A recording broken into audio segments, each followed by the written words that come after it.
Hi friend, कैसे हो आप सभी। उम्मीद करते हैं आप स्वस्थ होंगे और अपनी पढ़ाई को भी लगातार कर रहे होंगे। तो फ्रेंड, हम लेकर आए हैं आपकी सभी परीक्षाओं के लिए मोस्ट इम्पॉर्टेंट क्वेश्चन। तो आप वीडियो को पूरा देखिएगा। हमारे चैनल को सब्सक्राइब करके वीडियो को लाइक और शेयर कर दीजिएगा। ये वीडियो आपकी सभी परीक्षा के लिए बहुत ही महत्वपूर्ण है, जिनमें भी जीके जीएस के क्वेश्चन और करंट अफेयर के पूछे जाते हैं। तो हम आज की क्लास को प्रारंभ करते हैं। हमारा पहला क्वेश्चन है, संथाल विद्रोह किस वर्ष प्रारंभ हुआ था और उसका नेतृत्व किसने किया था। इम्पॉर्टेंट क्वेश्चन है, बहुत बार पूछा गया है। तो संथाल विद्रोह हुआ था 1555 से 56 ईस्वी तक। इसका नेतृत्व करता था सिद्धू कान्हू। ये हुआ कहाँ पे था, तो बिहार और झारखंड में। यहाँ पे हम एक समझे फराजी विद्रोह है, जो भी बीपीएससी में पूछा गया था। तो फराजी विद्रोह है, ये 1838 से 57 ईस्वी तक चला था। इसका नेतृत्व करता है दादू मियाँ, शरीयतुल्लाह का पुत्र था। ये हुआ कहाँ पे था, तो बंगाल में। क्षेत्र कौन सा था, बंगाल था। फराजी आंदोलन किस वर्ष हुआ था, तो 1838 से 57 ईस्वी तक। नेतृत्व करता थे दादू मियाँ, शरीयतुल्लाह का पुत्र था ये। मोस्ट इम्पॉर्टेंट क्वेश्चन है, आप इसको ध्यान में रखिएगा। अगला क्वेश्चन है, किताबुल हिंद नामक पुस्तक के लेखक कौन थे। ये मोस्ट इम्पॉर्टेंट क्वेश्चन है, बहुत सारे एग्जाम में पूछा जा चुका है कि किताबुल हिंद पुस्तक के लेखक कौन है। तो आप इसको इम्पोर्टेंट मार के रखिएगा कि किताबुल हिंद नामक पुस्तक के लेखक कौन है। तो ये थे अल-बरूनी। अल-बरूनी की अन्य पुस्तक हम समझे तो कानून मसौदी है, जवाहिर फिल जवाहिर। ये दोनों पुस्तकें अल-बरूनी की हैं। किताबुल हिंद तो है ही, ज्यादातर पर किताबुल हिंद ही पूछा जाता है। अगला क्वेश्चन है, कौन सा ऐसा शासक था जिसने स्वयं को खलीफा घोषित कर दिया था। तो खुद को खलीफा किसने घोषित किया था, तो ये था मुबारक खिलजी। खिलजी वंश का मुबारक खिलजी था। यहाँ पे कुछ और हम समझे तो सल्तनत कालीन सैन्य व्यवस्था का प्रारंभ करने का श्रेय इल्तुतमिश को है। सल्तनत कालीन सैन्य व्यवस्था को प्रारंभ करने का श्रेय इल्तुतमिश को है। सुल्तान की उपाधि तुर्की शासकों द्वारा प्रारंभ की गई। एग्जाम में क्वेश्चन बन सकता है।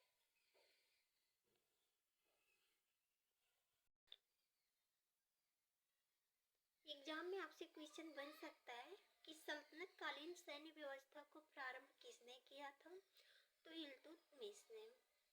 एक और क्वेश्चन बन सकता है कि सुल्तान की उपाधि सर्वप्रथम किसके द्वारा प्रारंभ की गई, तो तुर्की शासकों द्वारा।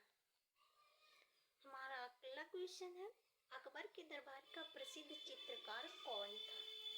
बहुत महत्वपूर्ण क्वेश्चन है कि अकबर के दरबार का प्रसिद्ध चित्रकार कौन था, तो अब्दुस समद था। प्रसिद्ध संगीतकार की हम बात करें तो तानसेन था, और अकबर के दीवान थे राजा टोडरमल। अगला क्वेश्चन है, अकबर द्वारा समाप्त किए गए जजिया कर को पुनः किसने लागू किया। तो अकबर द्वारा समाप्त किए गए जजिया कर को पुनः किसने लागू किया, तो औरंगजेब ने लागू किया था 1679 ईस्वी में। फिरोज शाह तुगलक ने ब्राह्मणों पर जजिया कर लगाया था, जिसे अकबर ने 1564 ईस्वी में समाप्त किया था। पहले किसने लगाया, फिरोज शाह तुगलक ने ब्राह्मणों पर, जिसे अकबर ने 1564 ईस्वी में समाप्त किया। फिर औरंगजेब ने लगाया था 1679 ईस्वी में, जिसे फिर मोहम्मद शाह ने 1720 ईस्वी में समाप्त किया। इम्पोर्टेंट क्वेश्चन है, आप में इन क्वेश्चनों में से किसी एक का आपसे पूछ सकता है कि औरंगजेब ने जजिया कर किस वक्त लगाया था, किस सन में, किस वर्ष। ये क्वेश्चन बन सकता है। या फिर ब्राह्मणों पर सर्वप्रथम जजिया कर किसने लगाया था? ये मोस्ट इम्पोर्टेंट है, बहुत बार पूछा गया। तो फिरोजशाह तुगलक ने। अगला क्वेश्चन है, अकबर की मनसबदारी व्यवस्था किस पर आधारित थी? तो अकबर की जो मनसबदारी व्यवस्था थी वो मंगोल नेता चंगेज खां की दशमलव प्रणाली पर आधारित थी। मंगोल काल के प्रधान विभाग है दीवान आय व्यय का प्रधान था। मीर बख्शी था जो सेना तथा वेतन विभाग का रखरखाव करता था। मीर मुंशी शाही पत्रों को लिखने वाला था तथा काजी था जो न्याय विभाग का प्रबंधक था। आप इनको ध्यान में रखिएगा, आजकल एग्जाम में ऐसे ही क्वेश्चन बनते हैं। अगला क्वेश्चन है, औरंगाबाद में स्थित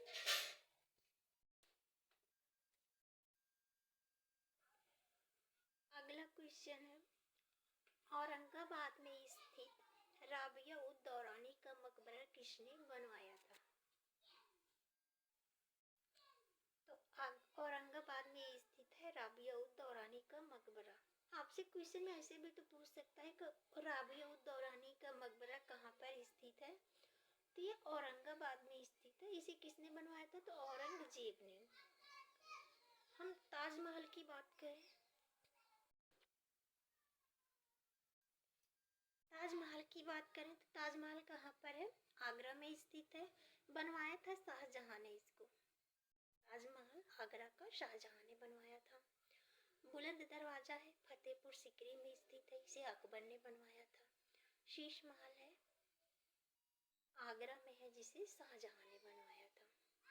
इम्पोर्टेंट है, आप इसको ध्यान में रखिएगा।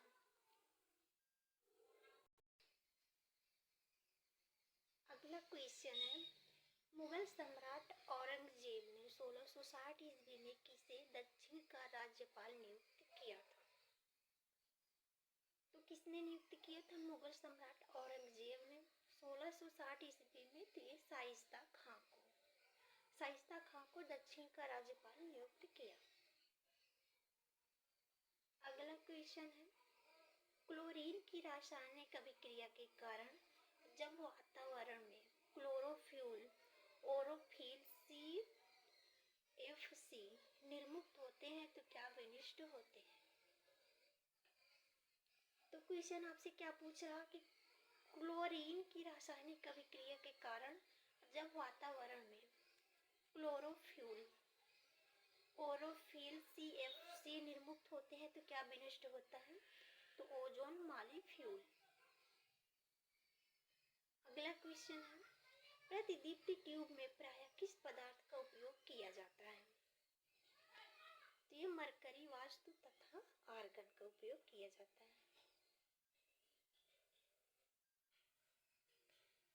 अगला क्वेश्चन है, पाचन के बाद प्रोटीन किस में परिवर्तित होते हैं? तो पाचन के बाद जो प्रोटीन होता है वो किस में परिवर्तित होता है? तो एमिनो अम्ल में। अगला क्वेश्चन है, जीव जगत में सबसे बड़ा संघ जिसमें सबसे अधिक विविधता है वह है आर्थ्रोपोडा। तो जीव जगत का जो सबसे बड़ा संघ है जिसमें सबसे अधिक विविधता है वह है आर्थ्रोपोडा।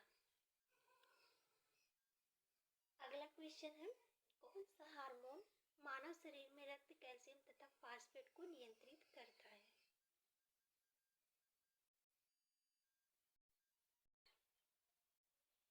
कौन सा हार्मोन मानव शरीर में रक्त कैल्शियम तथा फास्फेट को नियंत्रित करता है? तो यह पैराथायराइड हार्मोन। पैराथायराइड हार्मोन है जो मानव शरीर में रक्त एवं कैल्शियम फास्फेट को नियंत्रित करता है। अगला है, कमरे के ताप पर द्रव्य स्थिति में रहने वाली धातु कौन सी है?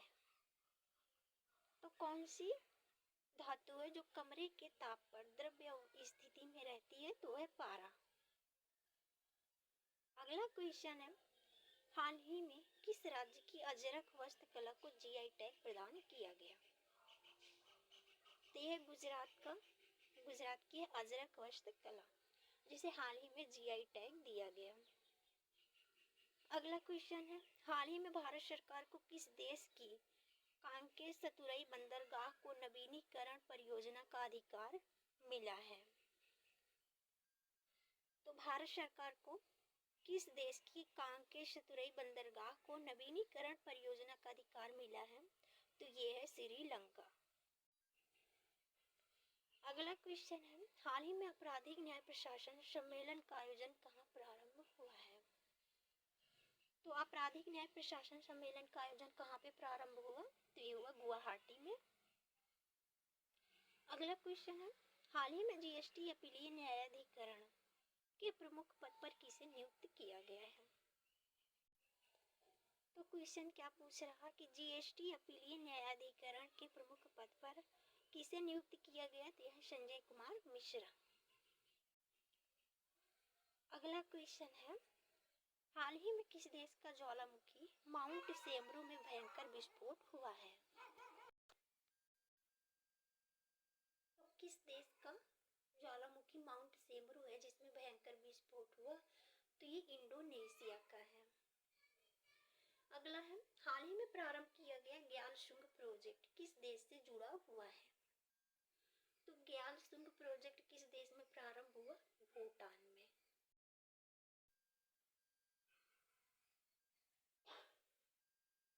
रिपीटेड क्वेश्चन है, फिर भी देख लेते हैं।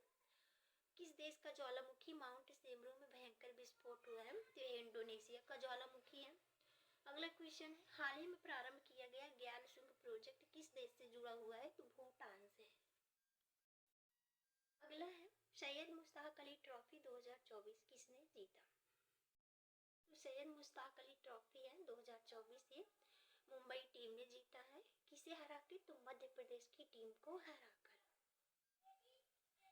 अगला क्वेश्चन है, भारतीय नौसेना के नवीनतम सर्वेक्षण जहाज निर्देशक को किस स्थान पर तैनात किया जाएगा? तो भारतीय सेना का नवीनतम जो सर्वेक्षण जहाज निर्देशक है इसे किस स्थान पर तैनात किया जाएगा? तो विशाखापत्तनम पर। इसका वजन है 3800 टन। वजन कितना है? 3800 टन। कभी कभी एग्जाम में कुछ ना पूछ के वजन ही पूछ लिया जाता है, तो आप क्वेश्चन को ध्यान में रखिएगा। अगला है, national highway authority of India द्वारा नए रूट पेट्रोलिंग व्हीकल्स का नाम क्या है? National highway authority of India द्वारा जो नए रूट पेट्रोलिंग व्हीकल्स का नाम क्या है? तो राजमार्ग साथी है। अगला क्वेश्चन मोस्ट इम्पोर्टेंट है, आप इसको टिक मार के रखिएगा, बहुत ही महत्वपूर्ण है। आर्य समाज की स्थापना किसने की? तो जो आर्य समाज की स्थापना की है ये स्वामी दयानंद सरस्वती ने की है। कहाँ पर? तो मुंबई में 1875 ईस्वी में। ब्रह्म समाज की स्थापना की बात करें तो राजा राम मोहन राय ने किया है। कहाँ पर? तो कोलकाता में 1828 ईस्वी में।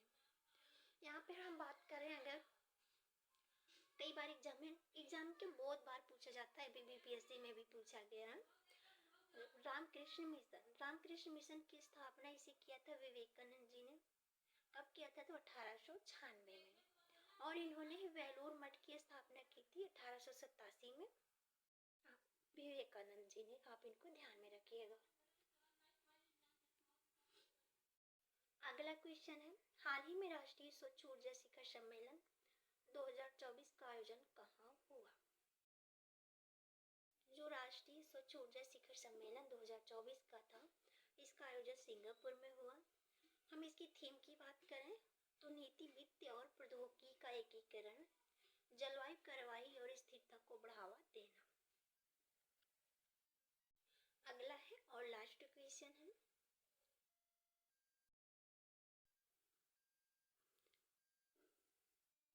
दो 2024-25 केंद्रीय बजट भाषण में आत्मनिर्भरता के लक्ष्य के तहत किस तेल बीज को शामिल नहीं किया गया? तो जो 2024-25 का केंद्रीय बजट पेश हुआ था उसके भाषण में ये नारियल को शामिल नहीं किया गया है। और शामिल बीज हैं सरसों, मूंगफली, तिल, सोयाबीन और सूरजमुखी। तो फ्रेंड, ये थी हमारी आज की वीडियो। हमारी वीडियो आपको पसंद आई तो हमारे चैनल को सब्सक्राइब करके वीडियो को लाइक और शेयर जरूर कर दीजिएगा।